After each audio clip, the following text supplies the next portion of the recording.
வணக்கம் மக்களே, பாரு கேட்குறது மொக்க கம்பெனி. நாங்கள் host finally Jurassic World part 4 official டைட்டிலும் அஃபிஷியல் பிளாட் சினாப்சிஸுமே பற்றி இப்போதைக்கு ரிலீஸ் பண்ணியிருக்காங்க. நம்ம எதிர்பார்த்தது வேறு, இவங்க கொடுத்தது வேறுன்னு தான் சொல்லணும். பட் எனக்கு கேட்டிங்கன்னா ஆல்மோஸ்ட் பேக் டு த ரூட்ஸுங்கிற மாதிரி நிறைய விஷயங்களை புதுசாகவே கொடுக்க ட்ரை பண்ணியிருக்காங்க. ஃபாஸ்ட் அண்ட் ஃபியூரியஸ் மாதிரி மிஷன் பேஸ்டாகவும் சில சம்பவங்கள் செஞ்சிருக்காங்க. அதே மாதிரி ப்ரீவியஸாக ஜுராசிக் பார்க் ஸ்டைலில் மான்ஸ்டர் ஹண்டராகவும் சில சீக்வன்ஸ் பற்றி எடுத்திருக்காங்களா. படம் கொஞ்சம் வித்தியாசமாக இருக்கும் நம்புறேங்க. இப்போ தான் கொஞ்சம் 2-3 மாதத்துக்கு முன்னாடி தான் இந்த படத்துக்கான அனௌன்ஸ்மெண்ட்டே நடந்துச்சு. அதுக்குள்ளே ஷூட்டிங்கில் எடுத்து முடிச்சு இப்போதைக்கு போஸ்ட் ப்ரொடக்ஷன் கிட்ட வந்திருக்காங்க. என்ன வேகன் பார்த்தீங்களாங்க, அடுத்த வருஷம் ஜூலை மாதம் இந்த படம் ரிலீஸ் ஆகுது. ஜூலை மாதமே ஜுராசிக் வேர்ல்டு சூப்பர்மேனு ஃபென்டாஸ்டிக் ஃபோர்னு சொல்லி ஒரு பயங்கரமான சம்பவம் அடுத்த வருஷம் காத்துட்டு இருப்போம். இப்போதைக்கு இந்த படத்தோட அஃபிஷியல் டைட்டில் அண்ட் மொத்த அந்த பிளாட் சினாப்சிஸ் எல்லாத்தையுமே பிரேக் டவுன் பண்ணிடலாம். Starting with title Jurassic world reboot. அதாவது சிம்பிளா ஜுராசிக் வேர்ல்ட் பார்ட் 4 இது. ப்ரீவியஸா ஜுராசிக் பார்க்குங்கிறது ட்ரைலஜா வந்துச்சு, ஜுராசிக் வேர்ல்டுங்கிறத ட்ரைலஜா முடிச்சு இதில் ஜுராசிக் சிட்டியோ இல்லை ஜுராசிக் ஐலாண்டாவோ போவாங்க தான் நான் எதிர்பார்த்தேன். ஏன்னா அந்த மாதிரி தான் லீக்லாம் கிடைச்சிட்டு இருந்துச்சு. ஜுராசிக் சிட்டியாக தான் மாற்றுவாங்க சொல்லிட்டு இருந்தாங்க. நடுவில் ஜுராசிக் ஐலாண்டாவும் இது போகிறதுக்கான வாய்ப்புகள் இருக்குன்னு சொல்லிட்டு இருந்தாங்க. பட் ஏன் ரிஸ்க் எடுக்கணும் அப்படின்னு சொல்லி ஜுராசிக் வேர்ல்ட் பார்ட் 4 இப்போதைக்கு இதை கொண்டு வந்திருக்காங்க. Not bad. But Jurassic world ட்ரைலஜா முடிச்சுட்டு இதை வேற ஒரு ட்ரைலஜா கிக் ஆஃப் பண்ணிருக்கலாம் எனக்கு தோணுது. உங்களுக்கு அப்படின்னு கிளக்காம பாருங்க. இந்த ரீபர்த்துங்கிற மாதிரி சொல்றாங்க. ஆல்ரெடி நிறைய இன்சைடர்ஸ் சொன்னது தான். ஸோ இது கிட்டத்தட்ட ஒரு சாஃப்ட் ரீபோட்டாக தான் பார்த்தீங்கன்னா கொண்டு வர ட்ரை பண்ணுறாங்களாம். அதுக்காகவே ஜுராசிக் வேர்ல்டை திரும்ப புதுசாக உருவாக்குறோம்டா, அதை வந்து மென்ஷன் பண்ணுறதுக்காகவே ரீபர்த்துங்கிற மாதிரி கொடுத்துருக்கலாம். அதே மாதிரி இந்த படத்தோட பிளாட்டுமே பார்த்தீங்கன்னா ரீபர்த் டைட்டில் தான் வந்து டிமாண்ட் பண்ணுது. ஸோ இந்த பிளாட் சினாப்சிஸ் என்னென்ன கொடுத்துருக்காங்கன்னு பார்த்துலாம். ஸோ இந்த படத்தில் அஃபிஷியலாகவே நம்ம ஸ்கார்லெட் ஜோஹான்சன் ஒரு மெயின் லீட் ப்ளே பண்ண போகிறாங்கன்னு சொல்லி கன்ஃபார்ம் ஆகியிருக்கேன். ஸோ இது ஒரு female lead movie and scarlet Johansson தனியாக வரப்போதில்லை. அவருக்கு சப்போர்ட்டிவாக மஹர்ஷல் அலியுமே கன்ஃபார்ம் பண்ணப்பட்டிருக்காரு. மஹர்ஷல் அலி, நீ என்னப்பா இங்கே பண்ணுற, அந்த பக்கம் பிளேட் படத்தை எடுக்கலையா? பிளேட் படமாக அடுத்த வருஷம் தான் வருது. பட் அந்த படத்துக்கான டேரக்டர் யாரும் சொல்லி இது வரைக்கும் கன்ஃபார்மே செய்யப்படல.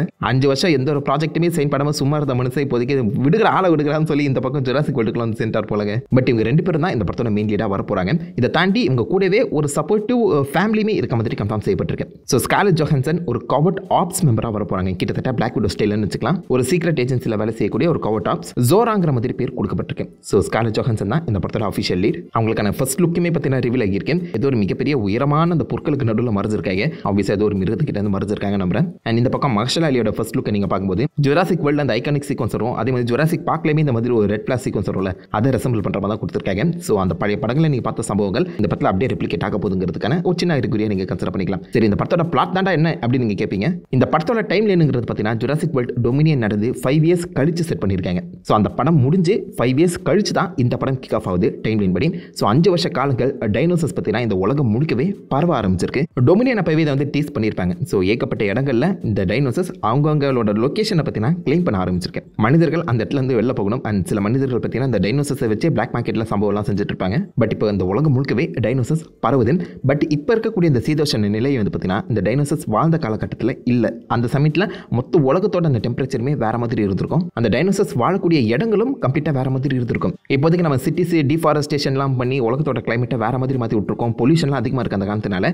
இந்த டைம் லைனுங்கிறது அந்த டைனோசர்ஸ்க்கு செட் ஆகலையா. ஸோ கொஞ்சம் கொஞ்சமாக அந்த டைனோசர்ஸ் உலகம் முழுக்க பரவப்பட்டிருந்தாலும் அந்த டைனோசர்ஸ்க்கு சில இடங்கள் செட் ஆகாமல் அந்த இடத்துலையுமே டைனோசர்ஸ் அழிகிற மாதிரி காமிச்சிருக்காங்களாம். ஸோ மக்கள் வாழக்கூடிய இடங்களில் டைனோசர்ஸ் வாழ முடியாத சூழ்நிலை ஏற்படும் போது சில முக்கியமான இடங்களை மட்டும் டைனோசர்ஸ் சூஸ் பண்ணி அந்த இடத்த ஆக்கிரமிக்க ட்ரை பண்ண போதாங்க. ஸோ டைனோசர்ஸ்க்கு சில என்விரான்மெண்டல் லொகேஷன் வந்து செட் ஆகல. அந்த கண்டிஷனில் இருக்க இடங்களில் மட்டும் தான் இப்போதைக்கு டைனோசர்ஸ் பல்கி பெருக்க ஆரம்பிக்க போதான். ஸோ உலகம் முழுக்க பரவப்பட்டிருந்தாலும் என்விரான்மெண்டல் பேசிஸ் படி பல டைனோசர்ஸால் மக்களோட மக்களாக சேர்ந்து வாழ முடியல அப்படிங்கிறதுமே சொல்ல வந்திருக்காங்க. ஸோ 5 இயர்ஸ் கழிச்சு இந்த பக்கம் டைனோசரோட அந்த மொத்த நிலைமை இந்த உலகத்தில் அது என்னென்ன பண்ணிட்டு இருக்குங்கிறத பேசிஸாக போட்டு அதுக்கப்புறம் தான் மிஷன் ஃபோக்கஸ்டாக அந்த கதை வந்து நகர போகுது. ஸோ ஜோரா ஒரு கவர் டாப்ஸாக வரது மட்டும் இல்லாமல் டிஎன்ஏவை எக்ஸ்ட்ராக்ட் பண்ணுறது தான் அவங்களுடைய மெயின் மிஷனாக இருக்க போகுதுங்கிறதுமே சொல்லியிருக்காங்க. ஒரு செப்பரேட் கம்பெனி வந்து பார்த்தீங்கன்னா இப்போதைக்கு இந்த டைனோசர்ஸோட டிஎன்ஏவை கலெக்ட் பண்ண ட்ரை பண்ணுறாங்க. அதுவும் 3 முக்கியமான டைனோசர்: மோசோசாரஸ், குவெட்சல்காட்டஸ், டைட்டானோசாரஸ். இந்த 3த்தையும் உங்களுக்கு பார்த்தாலே தெரியும். ஒன்று தண்ணியில் இருக்கக்கூடிய மிகப்பெரிய டைனோசர், இன்னொன்று தரையில் இருக்கக்கூடிய பெரிய டைனோசர், 3வது காற்றுல பறக்கக்கூடிய மிகப்பெரிய டைனோசர். இந்த மாதிரி நீர் நிலம் காட்டுன்னு சொல்லி அந்த இடத்துல வாழக்கூடிய மிக பிரம்மாண்டமான டைனோசரோட வெறும் டிஎன்ஏ மட்டும் கலெக்ட் பண்ணி அந்த டிஎன்ஏ வச்சு ஹியூமன் ரிசர்ச் வந்து பார்த்தீங்கன்னா அவங்க நடத்த ட்ரை பண்ணுறாங்களாம். மனிதர்களோட இம்மோர்டாலிட்டியை இந்த டைனோசரோட டிஎன்ஏ கொடுக்குமாங்கிற மாதிரி ஒரு ரிசர்ச்சை தான் இந்த டிஎன்ஏ கம்பெனி பண்ணுற மாதிரி சொல்லியிருக்காங்க. அந்த டிஎன்ஏவை கலெக்ட் பண்ணுற வேலையை தான் நம்ம ஜோரா இப்போதைக்கு 3 டைனோசருமே தேடி போக போகிறாங்க. ஸோ இதுதான் மிஷன் ஃபோக்கஸ் ஃபோக்கஸ்டாக அந்த ஸ்டோரி நகர்றதுக்கு ஒரு முக்கிய காரணமாக அமைப்போது.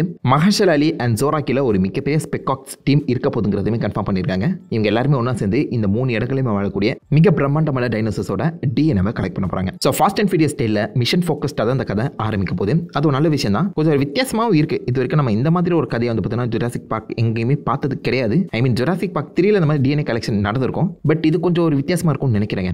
ஸோ மிஷன் ஃபோக்கஸ்டாக இது வந்து ஆரம்பிக்கப்பட்டதாலும் நடுவில் ஒரு ஹாரர் சர்வைவராக மாறப்போகுதுன்னு சொல்கிறாங்க.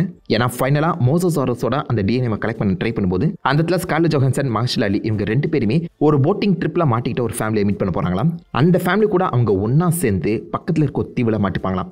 இந்த தீவில் கடந்த 20-30 வருஷங்கள் மனிதர்களை பார்க்காத ஒரு பயங்கரமான சம்பவம் நடக்க போதுன்னு சொல்லியிருக்காங்க.